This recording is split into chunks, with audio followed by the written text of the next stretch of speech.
I'm disappointed in our play at all. If you watched them last night, watched them the last couple games, they're playing great basketball. It's a credit to Mike, get this team playing the way they are. I thought of all the, yesterday there's a lot of great games, and we said this as a team, of all the games yesterday, and everybody played well. We thought St. John's played the best yesterday of anybody, so we knew coming into this game it was going to be this kind of game. And they were really good, and we just toughed it out. And, upperclassmen down the stretch. Collin making some big plays. Slate was great. Caleb hit some big shots, and just proud of these guys. In the back, Zach. Jay, how significant was it that Posh got into foul trouble? They had that big lead, and once he got in foul trouble, they started turning it over. Just how significant do you think that was in the game? He's a big part of what they do. He's a really unique player.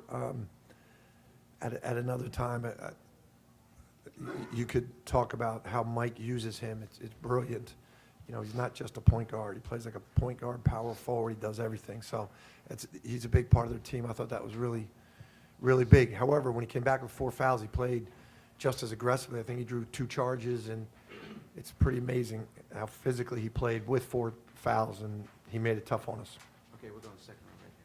Brandon, how did you feel in that last shot, the last few moments of the game, seconds of the game? We work on free throws every day in practice, so when I step into the line, my teammates and my coaches, they was just telling me, hey, we do this every single day. So they gave me that confidence, and then I was able to knock it down.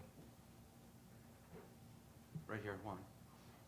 Coach, coming into this game, were you concerned about the fact that St. John's had many close losses this year, and maybe they were playing, playing for their lives, pretty much? Yeah, I mean, yes, but mostly, honestly, we've watched them their last few games, and when we played them here, we won by 3 or 6, and Posh didn't play, and Champagne was hurt in the game. So this league this year, you can tell it by all the games. We all know this isn't like there's one team that's dominant. I mean, Providence is the 1 seed. You saw that today. None of us are surprised by this. That's what's great about this tournament this year. And I think if you look at the tournaments across the country, you can see the crowds here. You can see the intensity here. It's on a whole nother level. This conference is as good as it's ever been this year, and we just knew that St. John's was really good. We weren't down. We weren't disappointed in how we played at halftime, down 7. We just said, this is what it is. We know they're good. In the middle, right there. Jay, that first half is probably not what you wanted. What do you got to do tomorrow to not let that happen again? Well, part of it was St. John's was really good defensively. The other part of it was we didn't know Jermaine wasn't going to play until like 10 minutes before the game. He came out of warm-ups, his back locked up, and then we didn't know if Eric was going to be able to play because he was thrown up all day, So we kind of we just got out of sync a little bit, but you got to give the credit to St. John's. I mean, they got in us, and we just didn't execute well in the first half. So I think getting a game under our belt is going to help us a lot. And figuring out, with Jermaine and Eric, at least going into the game knowing who you have, I think will help. Brandon, it's easy to practice every day. You do it in an empty game or practice over time. 17,000 people here watching. How do you kind of steel yourself and your nerves you might have if you have it? So I probably will say it again, though. We do it in practice, but we put pressure on ourselves to make it like a game rep every single time in practice. So that pressure that we have in practice in the summertime and then fall, and then when we get into the season, we already have built those reps, and then we literally do it every single day in practice. So there you go. Okay, we really need to get the questions on the microphone. We're going to Mike Jensen over there, and then we're going to Billy.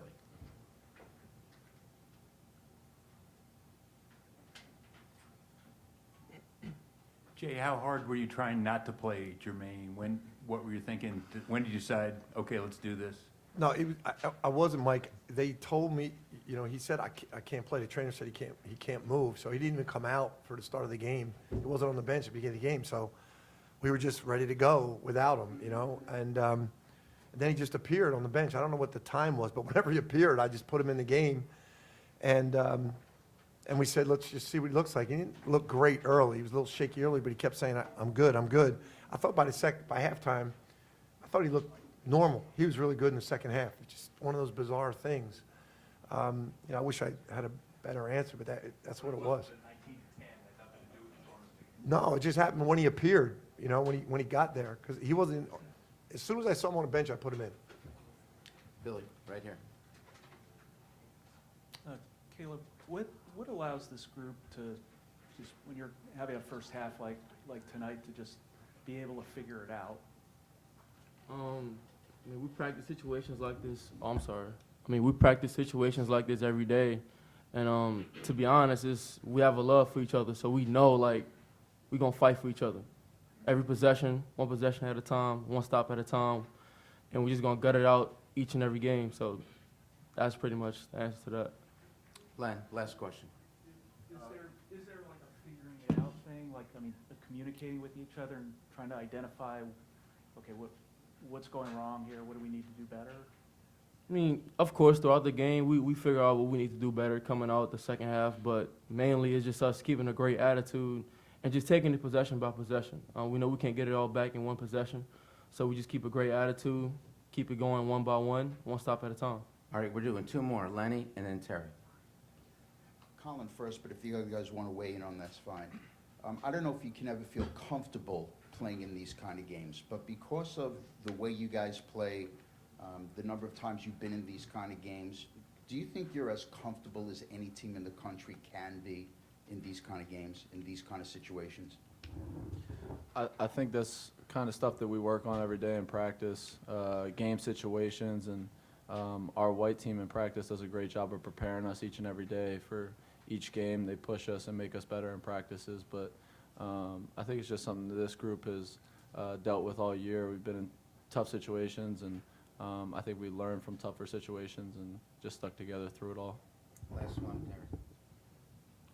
Collin, you guys didn't have any points in the paint in the first half. Was that discussed at halftime, and was it a point of emphasis to attack the rim in the second half? We talked about it a little bit, just staying under control when we got in there and pivoting and just making solid decisions, whether it was go to the rim or kick it out and make an extra pass. But, yeah, we talked about it a little bit. Villanova, thank you. Thank you, guys.